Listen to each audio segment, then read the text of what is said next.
बिस्मिल्लाहिर्रहमानिर्रहीम। Dear students, उम्मीद है आप खैरियत से होंगे।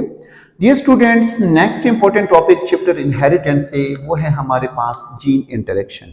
इंटरेक्शन से मुराद ताल्लुक कि जीन का कितने तरीकों से आपस में ताल्लुक होता है या जीन के मेंबर मीन्स के एलील का आपस में किस तरीके से ताल्लुक होता है। तो स्टूडेंट्स, बिफोर दिस कि मैं जीन इंटरेक्शन को डिस्क्राइब करते चलूं, इससे पहले आप लोग यहाँ पे देखिए मैंने दो डायग्राम ड्रॉ की हैं। यहाँ पे आप लोग देखिए मैंने होमोलोगस क्रोमोसोम का एक पेयर बनाया है और सेम इस साइड पे भी मैंने एक होमोलोगस क्रोमोसोम का पेयर बनाया है।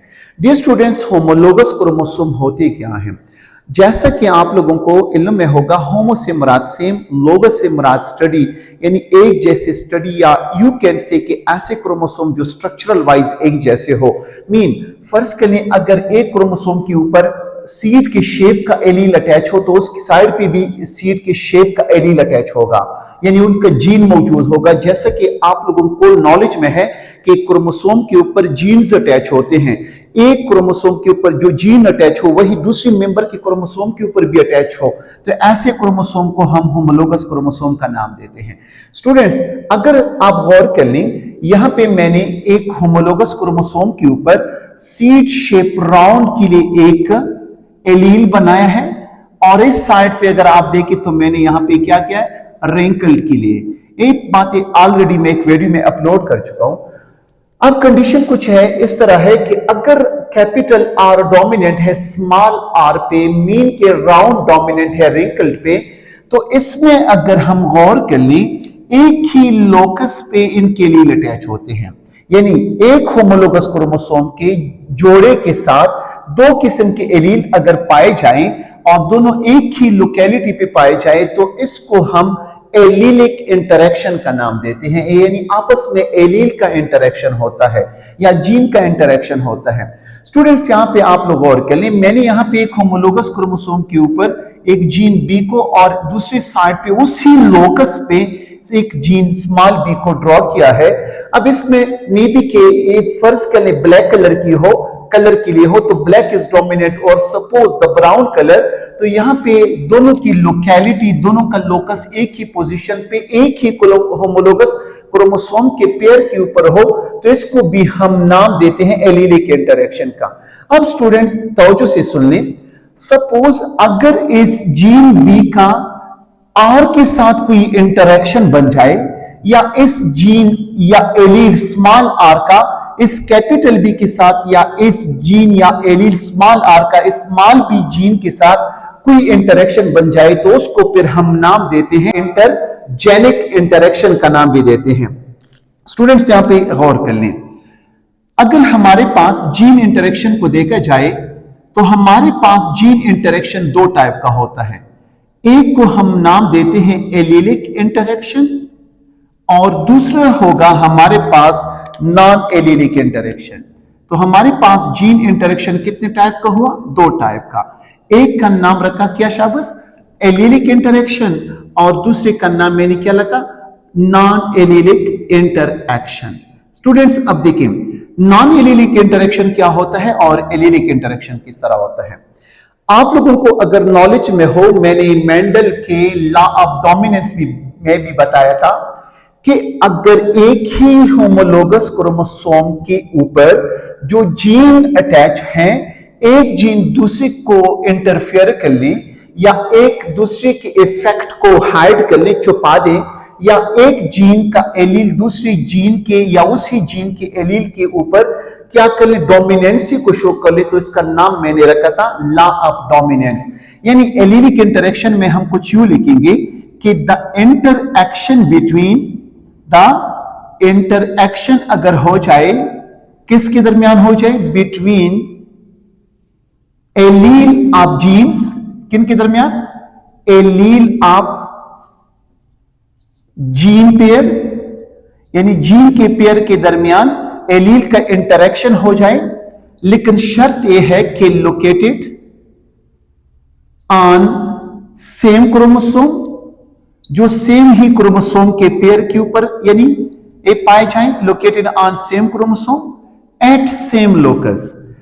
देखिए स्टूडेंट्स, लोकस भी एक हो और क्रोमोसोम का पेयर भी एक हो, अगर ऐसे इंटरेक्शन में अगर देखा जाए तो एलील ऑफ जीन या alleles of gene pair, gene के जो दो इंडिविजुअल मेंबर एलील कहलाते हैं, अगर ये एक ही क्रोमोसोम के एक ही लोकस के ऊपर अटैच हो और इनका आपस में इंटरेक्शन हो, इसको हम नाम देते हैं एलीलिक इंटरेक्शन का।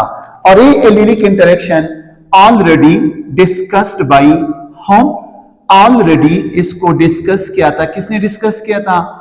डिस्कस्ड बाई मेंडल, या यूवन के आप लोग लिख सकते हैं प्लस कोवर्कर्स, या उसके बाद जो रीडिस्कवरी कर चुके थे वो साइंटिस्ट इसके बारे में ऑलरेडी डिस्क्राइब कर चुके हैं। स्टूडेंट्स, अब देखें नॉन एलिलिक इंटरेक्शन को, या इसको आप लोग इंटरजेनिक इंटरएक्शन का नाम भी दे सकते हैं। इंटरजेनिक इंटरएक्शन का, इंटरजेनिक इंटरेक्शन से क्या मुराद, या नॉन एलिलिक इंटरेक्शन से क्या मुराद? स्टूडेंट्स देखें, यहां पे होमोलोगस क्रोमोसोम का एक जोड़ा है और यहां पे होमोलोगस क्रोमोसोम का सेकंड वन जोड़ा है। Suppose this is the first pair, this is second किसी और का। अब यहां पे अगर हम इस जीन का कोई इंटरफेरेंस इस कैपिटल आर के साथ आ जाए, या इस होमोलोगस पेयर के ऊपर जो जीन्स या क्रोमोसोम के जो एलील्स अटैच हैं इनका मुदाखलत इनके साथ हो, या नॉट इवन दैट, सपोज यहां पे मैं एक जीन को यानी लिख लो या बनाऊं, सपोज एक अनदर लोकस है, यहां पे सपोज टॉल कैरेक्टर का एक जीन मैंने लिखा या ड्रॉ किया। सपोज ये टॉल कैरेक्टर का जीन इंटरफेयर कर ले इस राउंड शेप के साथ, यानी कि अगर डिफरेंट लोकाई पे जो जीन अटैच होते हैं एक ही क्रोमोसोम के, तो भी हमारे पास नॉन एलिलिक इंटरेक्शन, या दो डिफरेंट क्रोमोसोम के डिफरेंट लोकाई पे जीन आपस में इंटरेक्ट कर लें, तो भी हम लिखेंगे कि इंटरजेनिक या नॉन एलिलिक इंटरेक्शन। स्टूडेंट्स फिर से देख लें, the interaction simple is that the interaction between alleles of different gene, alleles of, इसमें भी आपको क्या मिलेगा शाबाश, alleles of different genes located at different loci, जो क्या हो शाबाश, डिफरेंट लोकाई पे लोकेट करते हो, of same or different chromosome, of same or different chromosome. Student फिर से बताते चलूं, ऐसा इंटरेक्शन एलील्स के मेंबर का आपस में जो एक ही क्रोमोसोम के ऊपर डिफरेंट लोकाई पे उनकी अरेंजमेंट हो, या डिफरेंट क्रोमोसोम के डिफरेंट लोकाई पे अरेंजमेंट हो। जैसे कि मैंने कहा, सपोज अगर स्मॉल पी इंटरेक्ट कर ली किसके साथ, स्मॉल आर के साथ, इसका लोकस देके डिफरेंट, क्रोमोसोम देके तो डिफरेंट, या यहां पे जो मैंने टी का लिखा, सपोज ए टी का जीन इंटरेक्ट कर ले किसके साथ, आर के साथ, एक ही क्रोमोसोम के डिफरेंट लोकाई पे हो, या डिफरेंट क्रोमोसोम के डिफरेंट जीन के डिफरेंट लोकाई पे हो, इनका आपस में इंटरेक्शन बन जाए, ऐसे इंटरेक्शन को नाम दिया जाता है नॉन एलिलिक इंटरेक्शन या इंटरजेनिक इंटरेक्शन का। स्टूडेंट्स, इस टॉपिक को बेस्ट तरीके से एक्सप्लेन करने के लिए हम एक सिंपल सा एग्जांपल लेते हैं। हमारे पास अब जो मेन टॉपिक देखने को मिलेगा वो है हमारे पास एपिस्टेसिस। क्या पढ़ा जाता है? एपिस्टेसिस। एपिस्टेसिस एक टाइप का ब्लड ग्रुप है या एक एग्जांपल है, एक ब्लड ग्रुप में डिस्क्राइब करेंगे जिसको नाम दिया जाता है मुंबई। इससे पहले इसको नाम दिया जाता था, इंडिया का शहर है बॉम्बे में, यानी बॉम्बे पीनोटाइप। तो बॉम्बे पीनोटाइप हमारे पास एक specific type of blood group है जिसमें हमको नॉन एलिलिक इंटरजेक्शन या जीन इंटरेक्शन की बेहतरीन एग्जांपल देखने को मिलेगी।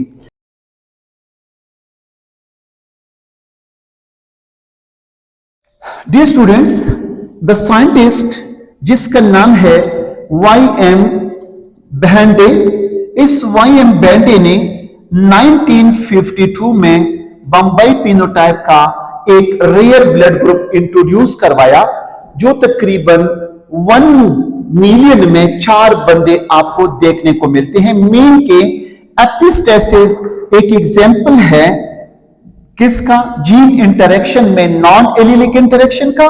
इसमें हम कुछ यूं लिखेंगे कि Bombay phenotype is the rare blood group. ये हमारे पास एक रेयर यानी कम मिलने वाला नायाब टाइप का एक ब्लड ग्रुप होता है। इस ब्लड ग्रुप में क्या होगा? इन विच अ पर्सन, जैसा कि इससे पहले भी आप लोगों ने देखा कि हमारे पास ब्लड ग्रुप के मेन 2 सिस्टम्स हैं, एक को RH और दूसरी को EBO ब्लड ग्रुप सिस्टम का नाम देते हैं। और इसके बाद मैंने अदर ब्लड ग्रुप का भी आप लोगों को यानी ऑलरेडी वीडियो शेयर कर चुका हूं। तो हमारे पास बॉम्बई पिनोटाइप जो एग्जाम्पल है एपिस्टेसिस की, और एपिस्टेसिस एग्जाम्पल है इंटरजेनिक या नॉन एलिलिक इंटरेक्शन की। ये हमारे पास एक ऐसा टाइप रेयर ब्लड ग्रुप है इन विच अ पर्सन इज, जिसमें जो शख्स आपको मिलेगा मेल भी हो सकता है फीमेल भी, इन विच अ पर्सन इज पिनोटिफिकली, यानी अगर आप लोग इसका लेबोरेटरी चेकअप कर ली पिनोटिफिकली ओ ग्रुप, यानी ऐसे बंदे जिसको अगर आप लैब में चेक कर ले तो उनका ब्लड ग्रुप कौन सा आएगा? एंटीसीरम से। पिनोटिपिकली उनका ब्लड ग्रुप O होगा। लेकिन अगर हम इनका मॉलिक्यूलर लैब में चेकअप करवा दें, बट जीनोटिफिकली उनका क्या शाबस? जीनोटिफिकली वो क्या होंगे? But genotypically they may be ARB REB। तो डियर स्टूडेंट्स, हमारे पास बॉम्बई पिनोटाइप एक ऐसा टाइप ब्लड ग्रुप है जिसमें एक शख्स आपको पिनोटिफिकली O मिलेगा, लेकिन जीनोटिफिकली अगर उसको हम चेक करें तो जीनोटिफिकली उनकी कंडीशन या A ग्रुप जैसी होगी, या ब्लड ग्रुप B टाइप होगा, या ब्लड ग्रुप EB टाइप का होगा। अब क्वेश्चन ये है कि स्टूडेंट्स ये क्यों होता है? तो बिफोर दिस के मैं ये एक्सप्लेन कर लूं। यहां पे एक अहम चीज मैं कुछ यूं मेंशन करूंगा कि हमारे पास ब्लड ग्रुप, जैसा कि मैंने ब्लड ग्रुप की चैप्टर या टॉपिक में भी कहा था कि blood group depends upon type of antigen, depends upon type of antigen. एक ब्लड ग्रुप हमारे पास एंटीजन के टाइप पे डिपेंड करता है, present on surface of red blood cell, जो कहां पे पाया जाता है? रेड ब्लड सेल के सरफेस पे। तो रेड ब्लड सरफेस के ऊपर कुछ एंटीजन्स पाए जाते हैं, तो उनके बेहाफ पे हमारा ब्लड ग्रुप A या B या EB या O बनता है। स्टूडेंट्स, जैसे कि इससे पहले के टॉपिक या वीडियो में मैं अपलोड कर चुका हूं, आप लोग उसको तौरूली देखें। सपोज मेरा ब्लड ग्रुप A है, इट मींस दैट मेरे रेड ब्लड सेल के ऊपर एंटीजन A पाया जाता है। अगर किसी का ब्लड ग्रुप B है, उसका एंटीजन B होगा। किसी का ब्लड ग्रुप EB है तो उसकी RBC के सरफेस के ऊपर दोनों ही एंटीजन पाए जाते हैं। अगर जिनका ब्लड ग्रुप O हो तो इट मींस कि उसके साथ कोई भी एंटीजन नहीं होता। लेकिन यहां पे अब हम एपिस्टेसिस में बॉम्बई या मुंबई बिनोटाइप को डिस्कस करते हैं। तो नोट कर ली स्टूडेंट्स कि हमारे पास जो एंटीजन बनते हैं, कौन से एंटीजन्स?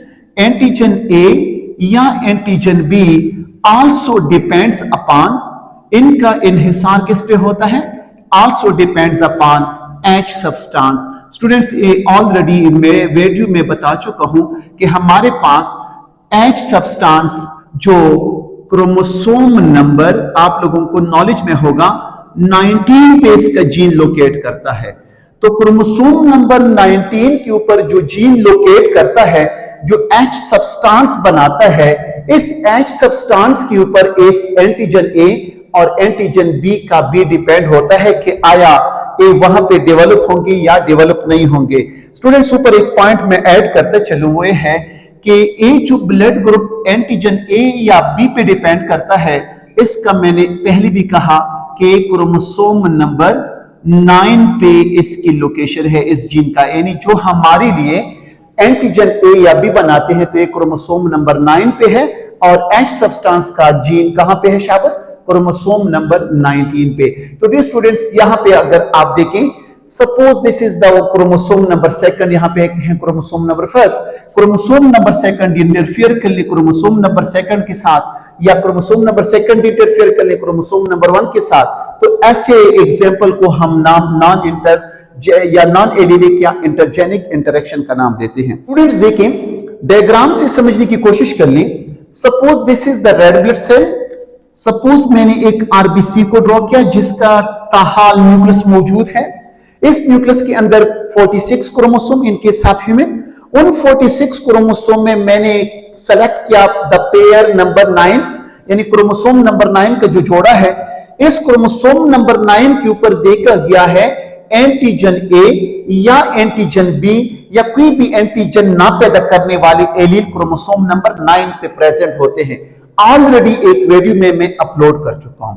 स्टूडेंट्स, इसके मुकाबले में हमारे पास एक क्रोमोसोम नंबर 19 पे देखा गया है कि क्रोमोसोम नंबर 19 पे एंटीजन डी या एच सब्सटेंस पैदा करने वाली जीन्स पाए जाते हैं। अगर एच सब्सटेंस पैदा करने वाली जीन कैपिटल एच की फॉर्म में हो तो होमोजाइगस कंडीशन में एंटीजन डी पैदा होगा और यहां पे एक एंजाइम भी पैदा होगा, बाद में बताऊंगा। और अगर कंडीशन हेटेरोजाइगस हो तो H is dominant over the small, फिर से एंटीजन डी और एच सब्सटेंस बनेंगे। अगर condition small H mean recessive form में हो तो हमारे एंटीजन डी या एच सब्सटेंस नहीं बनेंगे। जब एच सब्सटेंस ना बने तो यहां पे एंटीजन ए और एंटीजन बी का अटैचमेंट इम्पॉसिबल है। तो ऐसी कंडीशन में हम बॉम्बे फिनोटाइप का नाम देंगे। अगरचे बंदा एंटीजन ए रखेगा, जीनोटिफिकली वो ए होगा, लेकिन वहां पे अटैचमेंट ना होने की वजह से वो फिनोटिफिकली बेसिकली ओ रहेगा। स्टूडेंट्स नोट कर लें, suppose this is the surface of RBC और इस आरबीसी की सरफेस के ऊपर मैंने किसको ड्रॉ किया? Suppose this is the oligosaccharide. ए इस आरबीसी के सरफेस के ऊपर ओलिगोसैकेराइड है, ग्लूकोज की मॉलिक्यूल हैं। अब देखें गौर से, अगर कंडीशन कैपिटल एच हो तो क्या होगा? यहां पे हमारे पास एक एंजाइम बनेगा जिसका नाम है फुकोज ट्रांसफेरेज। क्या शाबाश? फुकोज ट्रांसफेरेज। ये फुकोज ट्रांसफेरेज यहां पे ट्रांसफर करेगा किसको?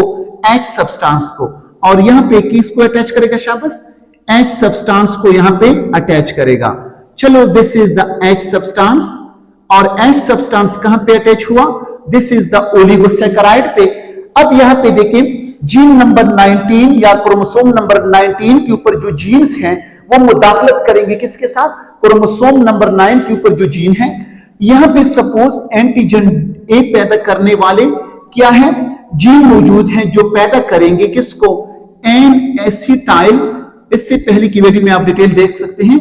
एन एसिटाइल गैलेक्टोसामीन, एन एसिटाइल गैलेक्टोसामीन को, और यहां पे एंजाइम का नाम भी लिखेंगे ट्रांसफेरेज।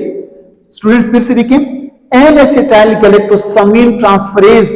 अगर इनकेस एंटीजन ए का जीन या एलील डोमिनेंट हो तो ये पैदा होगा और ये एंजाइम इसको ट्रांसफर करेगा किसको?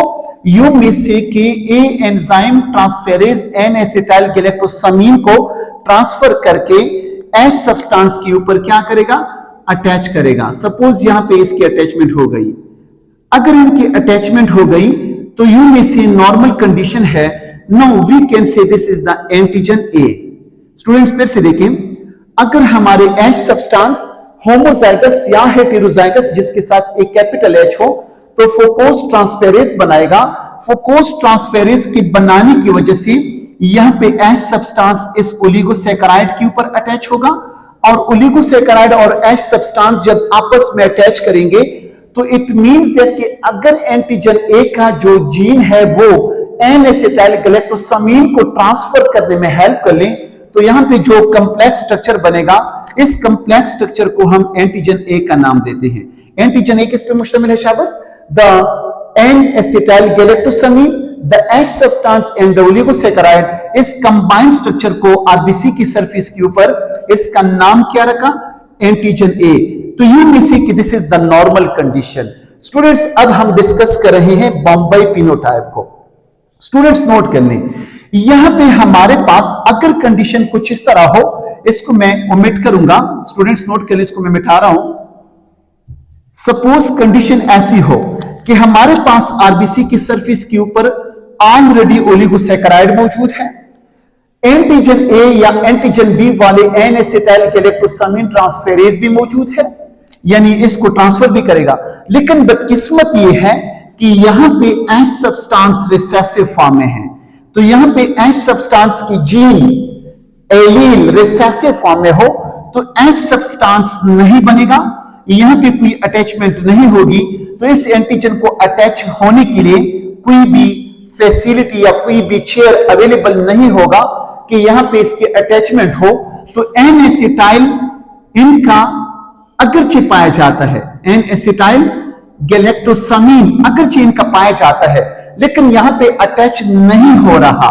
अब स्टूडेंट्स दोबारा से देखें, ऐसा कंडीशन जिसमें इनकी एंटीजन ए एन एसिटाइल गैलेक्टोसामिन को पैदा कर रहे हैं, लेकिन बदकिस्मत यह है कि बच्चा फिनोटिपिकली अगरचे देखा जाए ए ओ रहेगा, लेकिन जीनोटिपिकली देखा जाए जिसमें से एंटीजन ए का भी प्रिकर्सर मौजूद होगा और यहां पे इसके एंटीजन बी की कुछ शवाहिद मिलेंगे या दोनों की भी मिल सकते हैं, दोनों के, यानी एंटीजन ए और बी की दोनों की प्रेजेंस यहां पे शो हो सकती है। ऐसे कंडीशन में जब बच्चा क्या हो शाबस, रिसेसिव होमोजाइगस कंडीशन में हो, कौन सी कंडीशन में, रिसेसिव होमोजाइगस कंडीशन में हो, तो यहां पे इनका एच सब्सटेंस नहीं बनेगा, एच सब्सटेंस ओलिगोसैकेराइड पे अटैच नहीं होगा। जब ओलिगोसैकेराइड पे एच सब्सटेंस अटैच ना हो तो कोई भी एंटीजन यहां पे अटैच नहीं हो पाएगा। एंटीजन अगरचे बनेंगे, इनका एंटीजन ए भी बन सकता है, डिपेंड करता है, अगर एक कोडोमिनेंस रिलेशन है तो इनकी एंटीजन बी भी बन सकती है, लेकिन इनका एच सब्सटेंस नहीं बन रहा। तो because of this chromosome number 19 की वजह से क्रोमोसोम नंबर 9 का इफेक्ट छुपाया जा रहा है, तो ऐसे कंडीशन को हम नॉन एलिलिक इंटरेक्शन या इंटरजेनिक इंटरेक्शन का नाम देते हैं। स्टूडेंट्स अब अगर हम यहां पे गौर से देखें, एक जीन है जो दूसरी जीन को इफेक्ट में इंटरफेयर कर रहा है या उस जीन के इफेक्ट को छुपा रहा है, तो एक जीन हमारे पास बना हाइपोस्टैटिक जीन, एक जीन हमारे पास बना एपिस्टैटिक जीन। तो हमारे पास इस रिलेशन में कौन सी जीन हो गई, one we call the epistatic gene और दूसरी का नाम रखेंगे hypostatic gene. Epistatic gene mean the gene, वो gene that show its effect, जो अपने इफेक्ट को शो कर सके, और यू मे से hide the effect of other, hide the effect of other, दूसरे के इफेक्ट को क्या कर ले, छुपाएं। ऐसे जीन को नाम एपिस्टैटिक जीन का नाम दिया जाता है। स्टूडेंट फिर से डायग्राम से देख लें, अगर एक बच्चे का homozygous condition recessive S form में हो, मीन दोनों स्मॉल एच हो, तो स्मॉल एच की वजह से इसका एच सब्सटेंस नहीं बन रहा, जिसकी वजह से एंटीजन ए बनाने वाले का इफेक्ट क्या है, सप्रेस किया जा रहा है, इसको छुपाया जा रहा है। तो यहां पे एच सब्सटेंस एपिस्टैटिक जीन कहलाते हैं, जिनके इफेक्ट को छुपाया गया, we call them the hypostatic gene. तो हमारे पास इस रिलेशन में दो किस्म की जीन हो गए, one is the epistatic, one is the hypostatic. Hypostatic से मुराद कि वो gene that have been suppressed, जिसको दबाया गया, जिसको सप्रेस रखा गया, तो सप्रेस रखने की वजह से उसकी कंडीशन हाइपो में चली गई, नीचे चली गई, तो वो जीन हाइपोस्टैटिक बना। जिस जीन ने खुद के रिजल्ट को शो किया वो जीन क्या बना, एपिस्टैटिक बना। तो ऐसे रिलेशन को हम नाम देते हैं बॉम्बई फिनोटाइप या एपिस्टेसिस या नॉन एलिलिक इंटरेक्शन। तो this was about the gene interaction. हमारे पास जीन इंटरेक्शन दो टाइप का है। स्टूडेंट्स एक अहम चीज जो लास्ट में मैं मेंशन करना चाहूंगा वो ये कि काइंडली जीन इंटरेक्शन में से नॉन एलिलिक इंटरेक्शन और एलिलिक इंटरेक्शन, इनको आप लोग मेंडल डोमिनेंस के साथ कंफ्यूज ना कर जाएं। मीन अलग अलग चीजें हैं। जैसे कि लॉ ऑफ डोमिनेंस में इस तरह है कि जब एक क्रोमोसोम के ऊपर सेम लोकस पे एक जीन दूसरी के इफेक्ट को छुपाएं, उसको हम डोमिनेंस रिलेशन का नाम देते हैं। जबकि हाइपोस्टैटिक या एपिस्टैटिक यानी कि एपिस्टैसिस में एक जीन दूसरी जीन के ऊपर जो डिफरेंट क्रोमोसोम या इवन एक ही क्रोमोसोम के ऊपर हो लेकिन लोकाई उनके डिफरेंट हो, आपस में इंटरफेयर कर ले, एक जीन हाइपोस्टैटिक बने दूसरा एपिस्टैटिक बने, उसको हम नाम नॉन एलिलिक इंटरजेक्शन कर देते हैं, ना कि डोमिनेंस का। एक डोमिनेंस नहीं है कि आप लोग यहां पे कहें कि स्मॉल एच डोमिनेंट है एंटीजन ए के एलील पे, नो, क्योंकि डिफरेंट लोकाई डिफरेंट क्रोमोसोम है। One is the chromosome number 9 पे है और वन एक क्रोमोसोम नंबर 19 पे है। तो ऐसे नॉन एलिलिक इंटरेक्शन में हम बेहतरीन एग्जांपल जुड़ेंगे वो है हमारे पास Bombay phenotype. Thank you very much.